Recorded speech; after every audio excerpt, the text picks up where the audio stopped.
Tonight, as state health officials put the total number of confirmed cases at 25, Governor Andy Beshear is taking more aggressive steps to help slow the spread of COVID-19.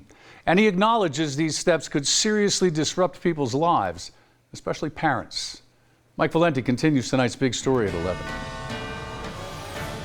Tonight, bars and restaurants in Kentucky are empty, and soon childcare centers will follow suit.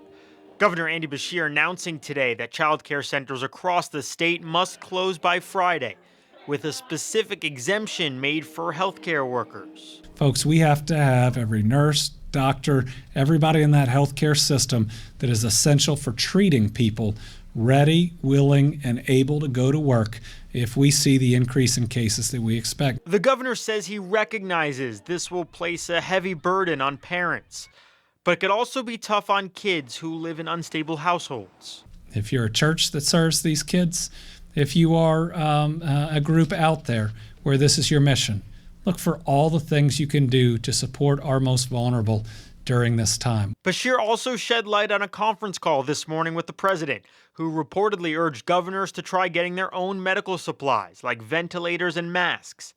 President Trump later made similar comments to reporters at the White House. He just urged pretty much what we're urging other hospitals to do, and that is if you can get the equipment or additional tests, go ahead and do it.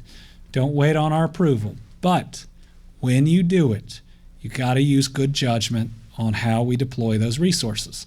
Beshear admits right now the state doesn't have enough personal protective equipment, but healthcare workers are stepping up despite the lack of resources.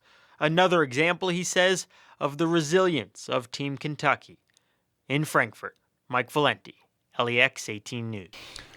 The governor announced that starting tomorrow night, he will close government offices around the state to in-person services.